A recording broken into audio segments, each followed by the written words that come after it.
Three people walk into a room. The first person takes 90 cookies from the plate. The second person takes 9 cookies. The third person gets the crumbs. This isn't a joke. This is America. The top 1% own $44 trillion in wealth. The bottom 50%, $3 trillion. Combined, that's 165 million people sharing less wealth than 3.3 million people at the top. But here's what nobody tells you. This isn't an accident. This isn't natural. This isn't inevitable. This is engineered, and it's getting worse at an accelerating rate. Let me show you exactly how America built the greatest wealth inequality machine in modern history, how it functions, why it's designed this way, and why the system will never fix itself. Because the people who benefit from inequality are the same people who write the rules. Let me take you back to 1980. America's economy was still shaped by post-World War II policies: strong unions, high corporate tax rates, regulated markets. In 1980, the top 1% owned 23% of America's wealth. The bottom 50% owned 3%, not equal, but not catastrophic. A CEO made about 30 times what their average worker made. $1 million was considered generational wealth. Then something changed. Ronald Reagan took office in 1981. His economic philosophy: trickle-down economics. The idea was simple: cut taxes on the wealthy, cut regulations on corporations, let the rich get richer. The wealth will trickle down to everyone else. It didn't trickle. Between 1980 and 2024, the wealth of the top 1% exploded from 23% to 32% of all wealth. The bottom 50% still at 3%. But the numbers don't capture the reality. Let me show you what this actually means. In 1980, a single income could support a family, buy a home, and save for retirement. By 2024, dual incomes can barely afford rent. The median home price in 1980 was $64,000. Median household income was $21,000, a ratio of 3 to 1. In 2024, median home price is $420,000. Median income is $75,000, a ratio of 5.6 to 1. Housing became 87% less affordable in one generation. But homes, wages, and prices are just symptoms. The real story is how the system was redesigned to transfer wealth upward, systematically, permanently, irreversibly. Let me show you how the wealth inequality machine actually works. There are 4 mechanisms, 4 levers that extract wealth from the bottom and concentrate it at the top. In 1960, the top marginal tax rate was 91%. When corporations and the wealthy made massive profits, 91 cents of every dollar above a certain threshold went to the government. That revenue funded infrastructure, education, social programs. It built the interstate highway system. It funded the space program. It created the American middle class. Today, the top marginal rate is 37%. But the effective rate, what they actually pay, after deductions, loopholes, and offshore accounts, is far lower. Warren Buffett famously pointed out he pays a lower tax rate than his secretary. Not because he cheats, because the system is designed that way. Capital gains, the way wealthy people make most of their money, are taxed at 20%. Income from labor, the way everyone else makes money, is taxed at up to 37%. The system taxes work more heavily than wealth. Corporate tax rates fell from 52% in 1960 to 21% today. Corporations now pay a smaller share of federal revenue than at any time since the 1930s. Where did that money go? Stock buybacks, executive compensation, dividends to shareholders. Not wages, not workers, not the people who created the value. From 1948 to 1973, worker productivity and wages grew together. When workers produced more, they earned more. Then the lines diverged. From 1973 to 2024, productivity increased 77%. Wages increased 12%. Where did that 65% gap go? To capital, to shareholders, to executives. How did this happen? 3 ways. First, union membership collapsed. In 1960, 35% of workers were unionized. Today, 10%. Unions negotiated wage increases tied to productivity. Without unions, workers have no leverage. Second, globalization. Companies moved production to countries with lower wages. They told American workers, accept lower pay, or we move your job to China. Third, automation. Technology replaced workers. Companies kept the productivity gains. Workers got laid off.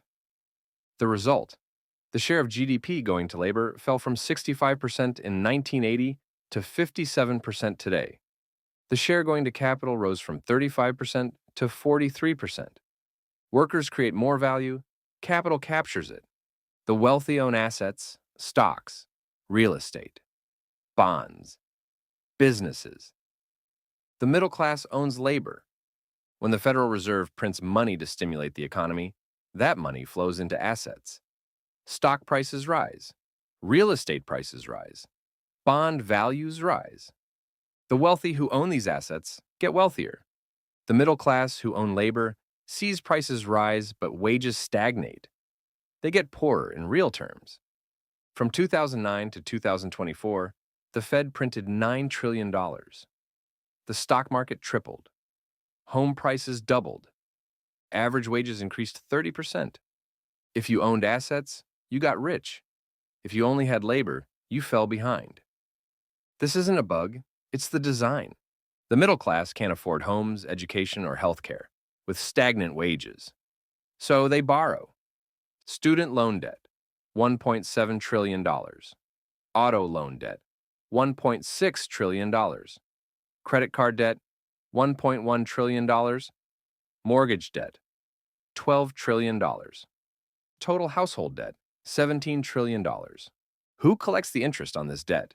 Banks, financial institutions, wealthy investors. Debt is a mechanism to extract wealth from the middle class and transfer it to the top.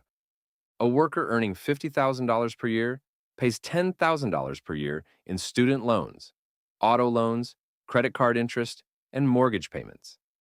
That's 20% of their income flowing upward to capital. They're not building wealth, they're servicing debt. These four mechanisms, tax policy favoring capital, wage suppression, asset inflation, and debt extraction, work together. They create a system where wealth flows upward.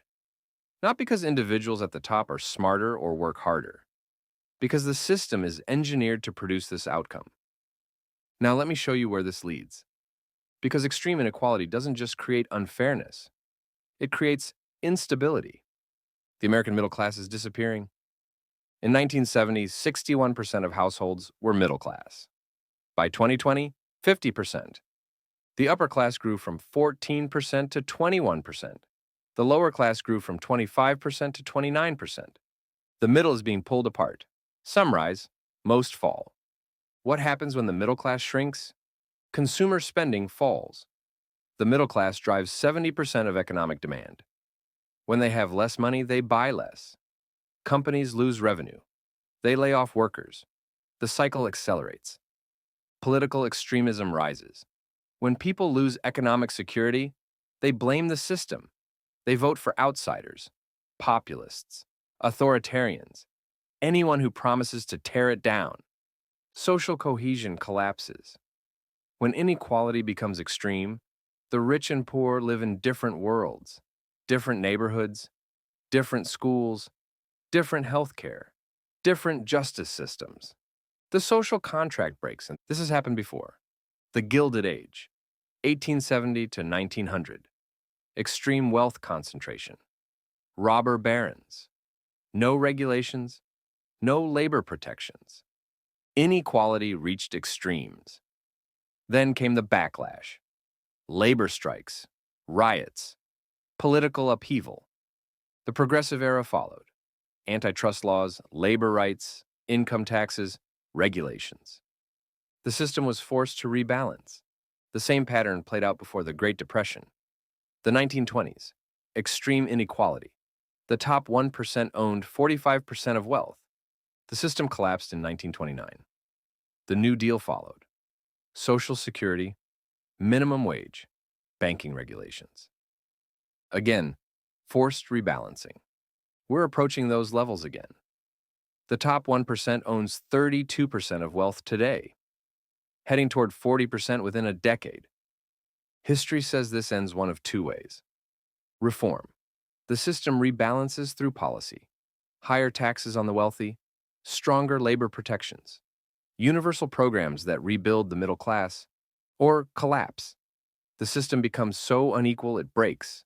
Economic crisis, political revolution, social disintegration.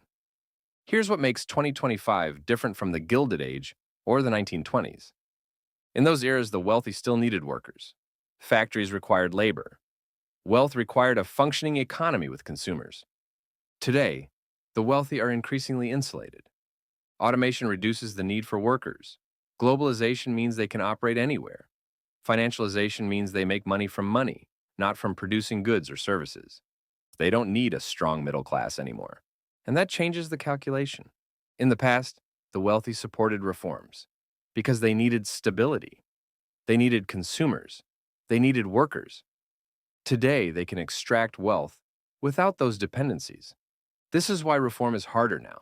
The wealthy have less incentive to support rebalancing, and they have more power to prevent it.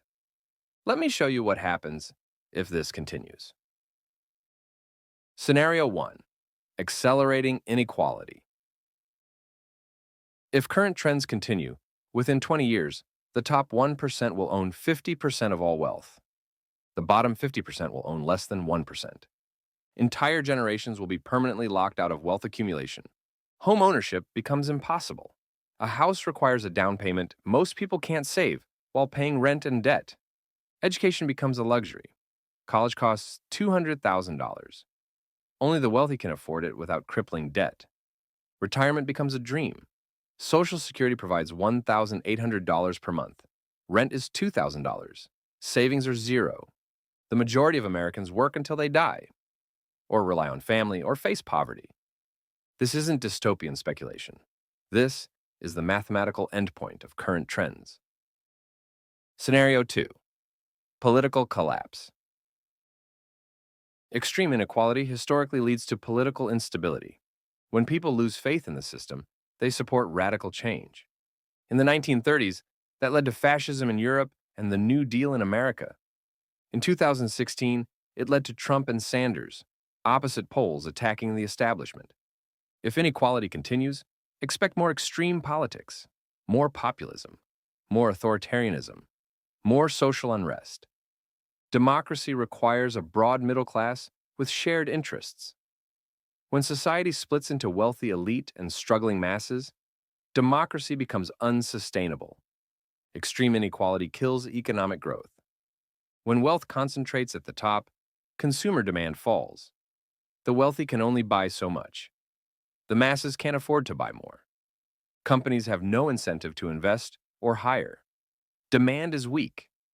Profits come from financial engineering, not production. The economy stagnates. Growth slows. Innovation declines. Living standards plateau or fall. Japan experienced this. Decades of stagnation. Europe is experiencing it now. America is heading there. The consequences aren't abstract. They're personal. If you're under 40, you're likely worse off than your parents at your age.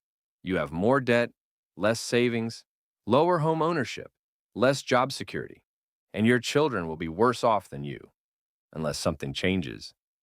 Here's the uncomfortable truth. Wealth inequality in America isn't a problem to solve. It's a feature of the system. The people with the power to change it are the people who benefit from it. Politicians funded by billionaires won't pass wealth taxes. Corporations maximizing shareholder value won't raise wages voluntarily. The financial system profiting from debt won't forgive loans. Reform requires power, and the people who need reform don't have power. So what happens? History offers two paths. Path 1, gradual collapse. Inequality continues.